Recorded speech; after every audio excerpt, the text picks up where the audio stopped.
I'm Leonie, and welcome back to Rin's house. おかえりなさい、Rinの家へようこそ. The last time I presented Rin's house as a concept, I made the decision to remain abstract and fantastical in its development for reasons we'll see. In getting to know Rin's home, Kamajira Town, I was able to clarify my architectural approach, and by keeping Rin's house whimsical, the cohesiveness of my design principles also align with Rin's intent as well: build and maintain vitality in our immediate environments while working within this current system. Kamajira Town is known for many exciting local goods and foods. However, I settled on these carefully handcrafted tamari bowls made by a local community group on Yuge Island. The small bowls beautifully symbolic of our deep and everlasting connections to each other and beyond. Rin's Michi no Eki is an opportunity to increase Kamajira's town's economic presence in Japan's reviving tourism industry, while also providing amenity to locals and an invitation for new residents to move in. Depopulation issues have been successfully reversed elsewhere with creative, fun, quality investments and vibrant art cultures. Attracting tourists and residents is more effective when we objectify our buildings rather than countryside, and the symbolic mortality of the tamari balls blends with the safety of the familiar bubbles within which we live our lives. Presence of mind and Japanese aesthetics lead the story of this project. The future of architecture is transdisciplinary. It has moved away from the technical developments in IT and materiality and are pushing designers of our environment to positions of visionaries with carefully curated ethics. Rin's house is located in the southern islands of Japan, not far from Hiroshima and amidst the World Heritage Sites around the Setouchi Inland Sea Islands.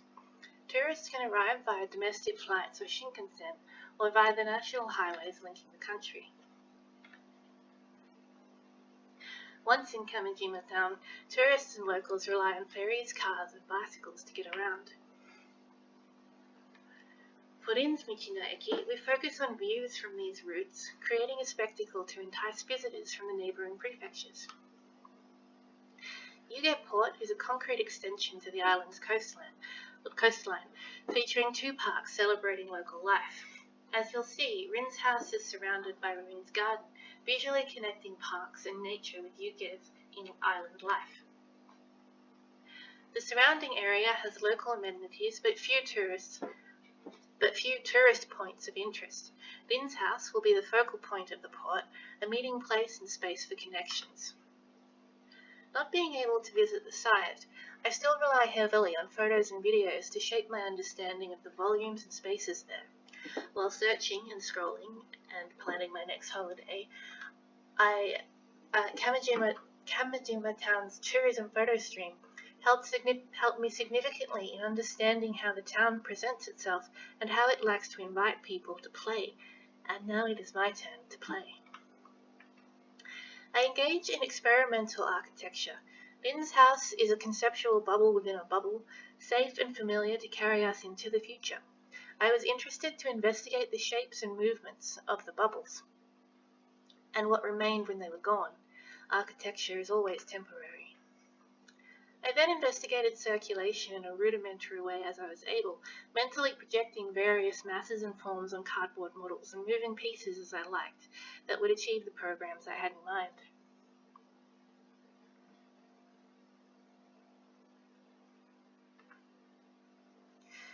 Ever mindful that the plans that laid down are constantly changing.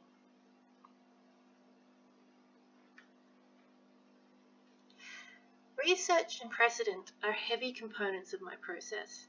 I am intentionally purposeful, fluid, adaptive, and disarranged, ad hoc, and systematic. Precedent research was overwhelming and often depressingly literal, or generically Voronoi. The future of architecture is fluid and rooted in deep social responsibility. When I talk of the architect as a visionary, I talk of the communicator, translator, curator, artist, and designer. I talk of one person working with many others.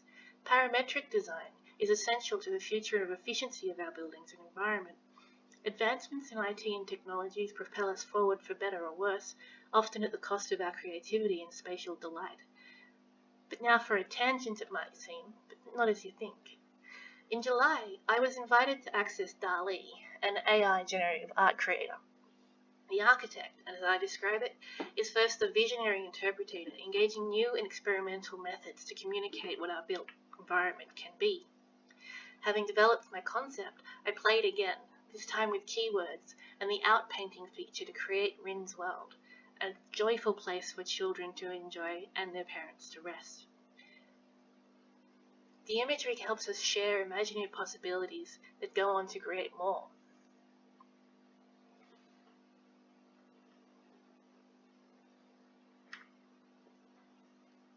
Now armed with a fully loaded concept, a stickier architectural ideology, and at last enough skills in Rhino to actually draw something, I mentally get back to the site and draw up a version of Rin's house. I am in these drawings. With them, I challenge the nature of architectural presentations we are expected to deliver, both as students and as professionals.